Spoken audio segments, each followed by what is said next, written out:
Pak Jeffrey Bomanak, Anda meyakini betul-betul dan dengan sangat yakin bahwa prajurit TNI kami itu telah gugur dalam pertempuran dengan pihak Anda sebanyak 9 orang bahkan sampai 12 orang. Itu amat Anda sangat yakini.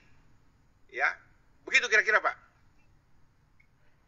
Dalam footnote kami, dalam catatan perang kami dari awal, dari orang-orang tua kami, sejak memulai perjuangan ini belum pernah ada sebuah penipuan terhadap pembunuhan yang terjadi.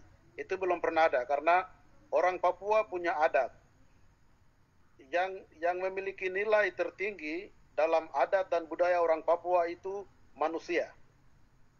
Setelah manusia itu dibunuh, tidak pernah dalam adat orang Papua menyembunyikan arwah atau menyembunyikan jasadnya. Itu tidak pernah ada. Dan hukum itu diimplementasikan oleh Tentara Pembebasan Nasional Papua Barat. Oleh sebab itu, jika kita lihat kembali feedback ke semua footnote atau catatan kaki daripada perang TPNPB yang terjadi di atas tanah Papua, setiap pembunuhan yang dilakukan oleh TPNPB terhadap musuh TPNPB yaitu kolonial TNI selalu diberitakan apa yang terjadi sesuai dengan realitas di lapangan. Ketika kami dapat bunuh, ketika orang Papua, TPNPB atau rakyat sipil yang dapat bunuh dari militer Indonesia, kami akan menyampaikan sesuai dengan bukti fakta yang terjadi. Dan itu belum pernah terjadi penipuan.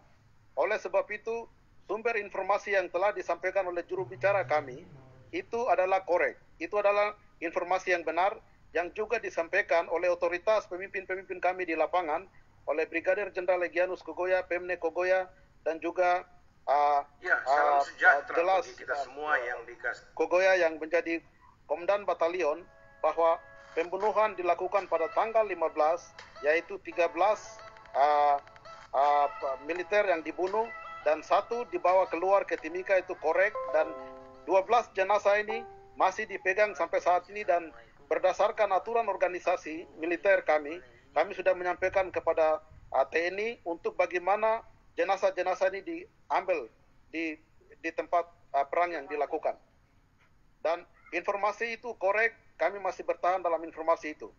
Terjadi misunderstanding, dan kedua informasi yang tidak sesuai antara dari pihak militer Indonesia yang disampaikan oleh Panglima Indonesia dan juga oleh juru bicara kami, dan kami sampaikan ketika terjadi cut network di mana jaringan kami diputuskan, tidak bisa terjadi akses informasi, dan mulai dari jam 2 kemarin itu semua akses telepon diputuskan. Jadi untuk membuktikan apakah itu benar dan tidak, pemerintah harus membuka kembali semua akses internet di wilayah perang. Itu, dan kami akan menyampaikan semua data-data resmi, foto-foto, bukti-bukti kepada pemerintah Indonesia. Dan di mana saya melihat ada sesuatu yang tidak benar, ini bukan hal yang baru. Ini bukan hal yang baru, bahwa pemerintah yang punya media, pemerintah yang punya jaringan, yang fasilitasi segala macam sistem komunikasi, dia akan lakukan apa saja untuk menutupi dan memanipulasi sesuatu yang benar yang terjadi di perang TPNPB dan TNI. Itu bukan baru satu kali terjadi, itu sudah biasa terjadi. Oleh sebab itu, kami tidak yakin bahwa apa yang disampaikan oleh Panglima kemarin itu adalah informasi yang benar. Karena juga kami tidak melihat 4 orang yang disampaikan bahwa Panglima sudah pergi ketemu mereka langsung, dan 1 pasukan menyatakan komando kepada Panglima, dan juga 1 menyapa Panglima. Dan itu tidak ada bukti dalam sebuah jurnal berita dari Indonesia. Tidak ada 1 TV, tidak ada 1 wartawan yang meliput proses itu terjadi. Loh, ini agak berat karena tuduhan kepada dan Panglima. kami betul-betul Panglima disampaikan oleh nggak main-main loh. Halo, Pak Jeff, sebentar. Silakan. Pak Jeff, Anda buat pernyataan ini menuduh, ini agak berat, Bos, karena saya juga, bagaimanapun saya orang Indonesia dan Panglima saya amat sangat saya hormati. Masa beliau mau melakukan semacam press release atau semacam konferensi pers di muka umum yang diamati oleh dunia, lalu uh, tidak seperti yang kenyataan ini di lapangan. Ya, dan ini kan saya mau katakan, apalagi beliau sudah mengatakan bahwa apa yang disampaikan oleh pihak TPNPB, OPM itu semua hoax. Bagaimana Anda mau menyangganya ini? Karena memang kita lihat bahwa ada prajurit yang kembali dan sebagainya, walaupun memang ada pertanyaan. 36 berangkat, 1 meninggal sudah diumumkan, 4 luka-luka sudah dievakuasi, 4 dinyatakan hilang, tapi sisanya kemana memang saya belum tahu. Saya belum lihat ada yang chatting, ada laporan, dapat informasi dari mana. Anda bisa terangkan, Pak, ya apa yang terjadi sebenarnya? Maksudnya kenapa Anda berani sekali menuduh bahwa Anda yang benar lalu pihak kami yang salah dalam hal informasi ini dari pihak TNI? Sama sih ada, kami tetap berdiri atas sebuah argumentasi menyangkut realitas yang terjadi di lapangan. Kami sebetulnya hari ini kami mau membuktikan semua foto-foto dan juga video terhadap apa yang terjadi di lapangan. Namun harus diketahui bahwa semua jalur transportasi, semua jalur akses untuk masuk ke wilayah Dugama itu ditutup mati. Hampir setiap hari terjadi invasi militer. Demilitarisasi dari beberapa titik untuk masuk ke Dugama itu setiap hari militer terus bertambah, ratusan militer yang itu terjadi. Dan bersamaan dengan itu kami sudah nyatakan bahwa akses internet sudah dipotong habis. Kami tidak bisa membuktikan semua data-data yang kami sampaikan. Dan juga sebetulnya kemarin ketika Panglima melakukan konferensi pers, kami juga berpikir bahwa Panglima akan menyampaikan sesuatu realitas. Saya menonton itu. Saya merasa bahwa terima kasih karena hanya Panglima punya akses dengan mereka di lapangan karena mereka sudah padam semua jaringan internet kami. Mereka sudah padam semua sistem komunikasi kami. Dan saya berharap sekali kemarin itu Panglima bisa menyampaikan sesuatu yang benar. Dan oleh sebab itu saya menyimpulkan, Panglima walaupun dia menyatakan bahwa 4 sudah ada di rumah sakit dan dia menyapa mereka, tapi belum ada satu media yang meliput proses itu terjadi. Pak, ini kan negara demokrasi. Mengapa semua media itu dimatikan independensinya? Mengapa pemerintah memblokkan itu? Bahkan sampai di lapangan pun sampai detik ini belum ada sebuah laporan yang resmi bahwa tempat militer yang sudah diduduki atau perang terjadi antara pasukan kami dengan mereka itu belum ada sebuah realitas bahwa ada yang selamat. Pak Jeffrey, itu kalau bisa harus pemerintah buktikan itu. Pemerintah harus buktikan itu bahwa di Yal, di distrik tempat perang itu terjadi, bahwa itu aman dan mereka masih ada di sana.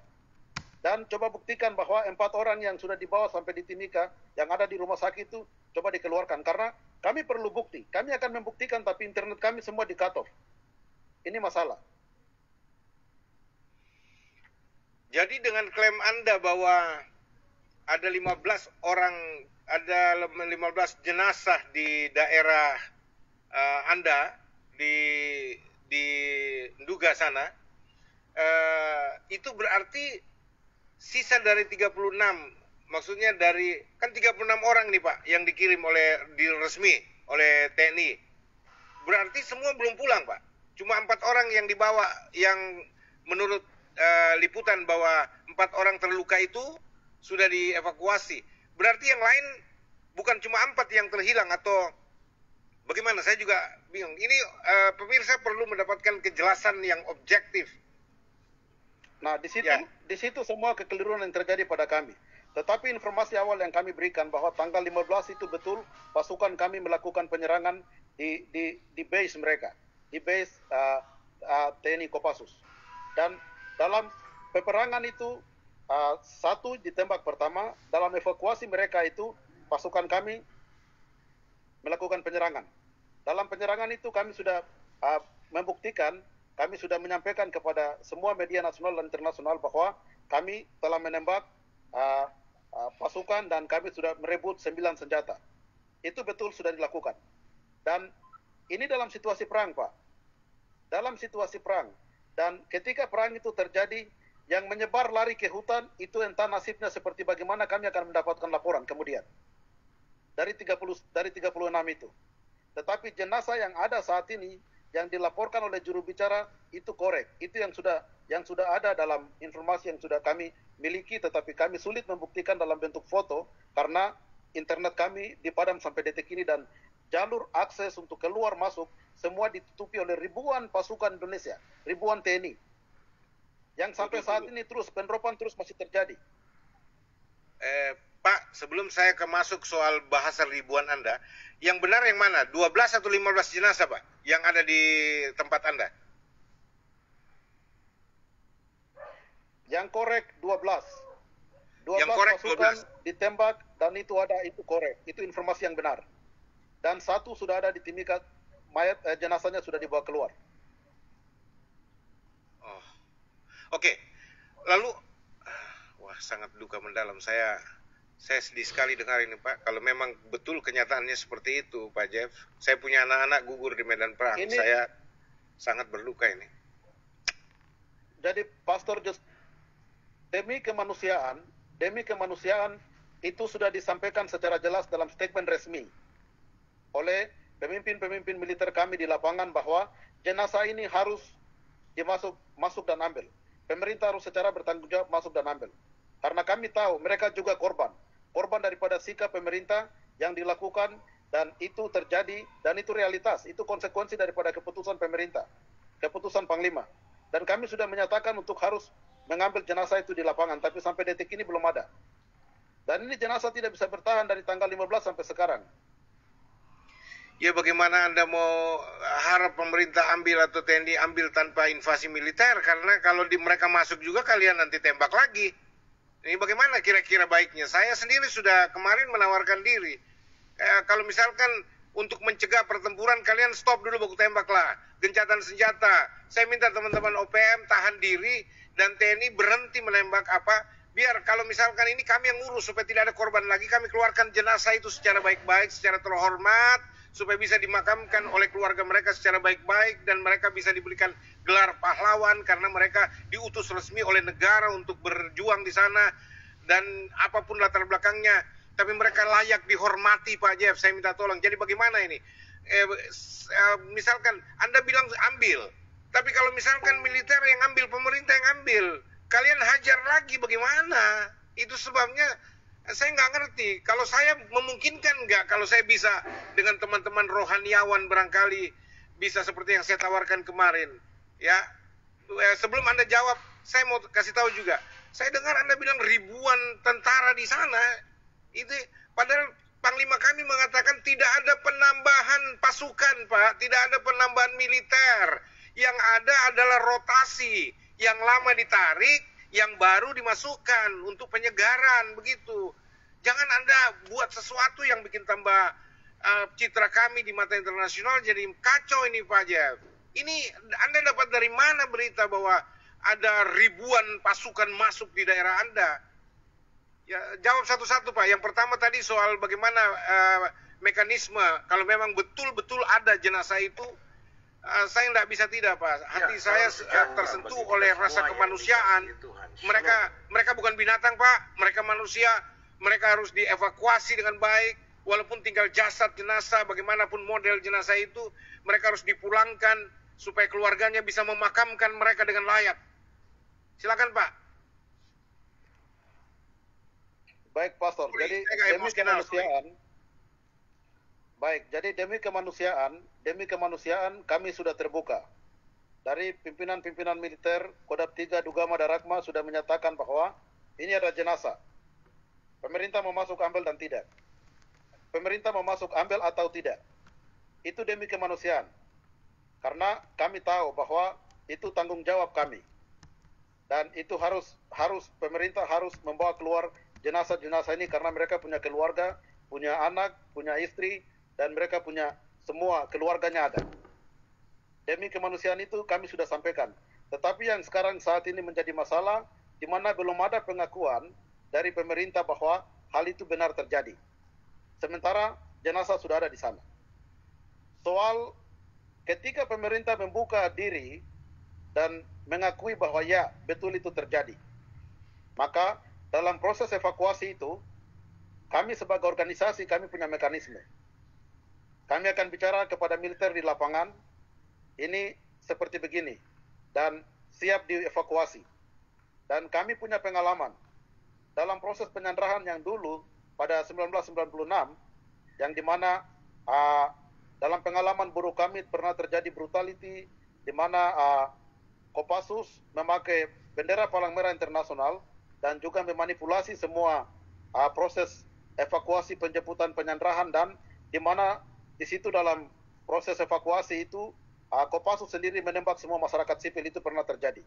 Oleh sebab itu, kali ini ketika pemerintah membuka diri untuk turun mengambil itu jasad atau jenazah yang sudah ada di sana, kami OPM akan merekomendasikan, misalnya kami memilih Pastor Joshua memimpin tim, kemudian ada tim dari Pastor Joshua itu dari Dewan Gereja Papua, dari pihak ini, pihak LSM, pihak mana, kami yang memilih, dan kami akan membuka diri untuk melakukan evakuasi jenazah yang ada di sana. Itu mekanisme yang akan kami lakukan. Itu tidak jadi soal. Tetapi yang menjadi soal saat ini, pemerintah tidak mengakui bahwa terjadi penembakan dan pasukan mereka ada jatuh di lapangan sana. Sementara realitas di lapangan itu berbeda. Jadi hanya pembuktian ini bisa terjadi ketika akses internet itu dibuka. Aduh. Jadi seandainya Pak, pemerintah bertahan pada versi mereka dan mengatakan bahwa semua yang Anda katakan itu hoax. Tapi misalkan untuk membuktikan dari pihak yang non pemerintah, non